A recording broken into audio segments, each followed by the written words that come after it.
Welcome to The Explainer. Today, we're cracking open one of the most critical and, honestly, one of the most confusing parts of any real estate deal, the home appraisal.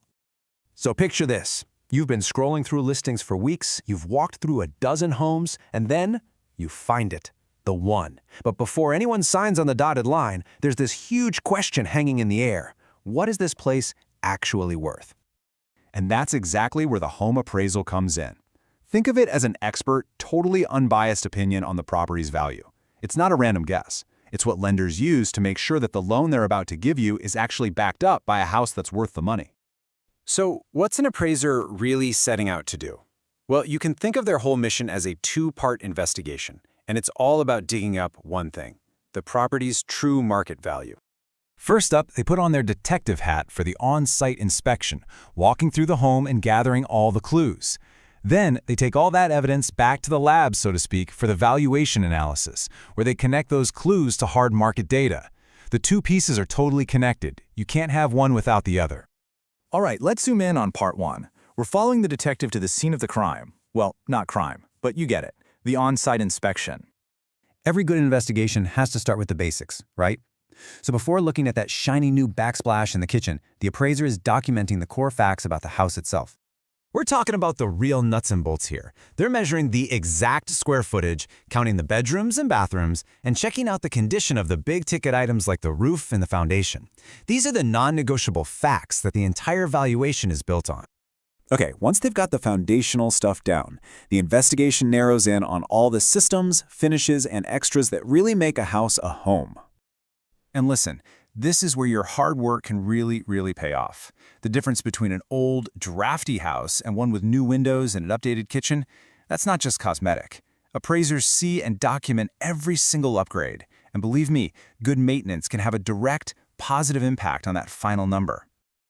But here's the thing. A house doesn't just exist in a bubble. Its value is deeply connected to its location.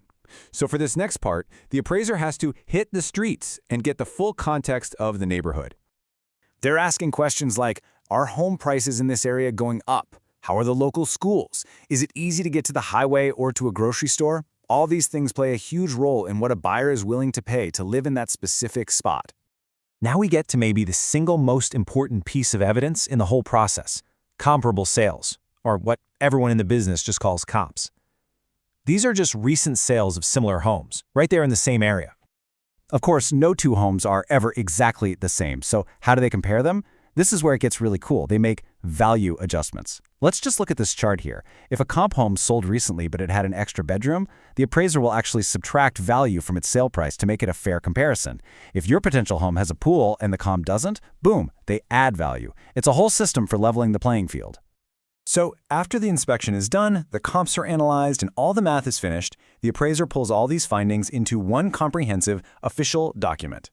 And this report is the whole shebang. It's got photos, floor plans, all the data on the comparable sales they used, and most importantly, it lays out the appraiser's step-by-step reasoning for landing on that final number, the property's market value. Okay, so the report is in, we have the final number. But what does that verdict actually mean for you? Why does this one number carry so much weight? Well, how much this appraisal matters really depends on what you're trying to do. It plays a critical but slightly different role in each of these situations. Let's just break it down real quick. If you're a buyer, a good appraisal is the green light for your loan. Simple as that. For a seller, it validates your asking price and gives buyers a ton of confidence. And if you're refinancing, that appraisal number determines exactly how much of your home's equity you can actually tap into. In every case, it's the key that unlocks what you're trying to do next. And that kind of brings us to a final thought, doesn't it? An appraisal is a snapshot in time. It's an objective, data-driven number, but it can never measure the memories you make in the backyard or the feeling of safety and comfort you get when you walk in the door. The appraisal gives you the price, but only you can ever really determine its true worth.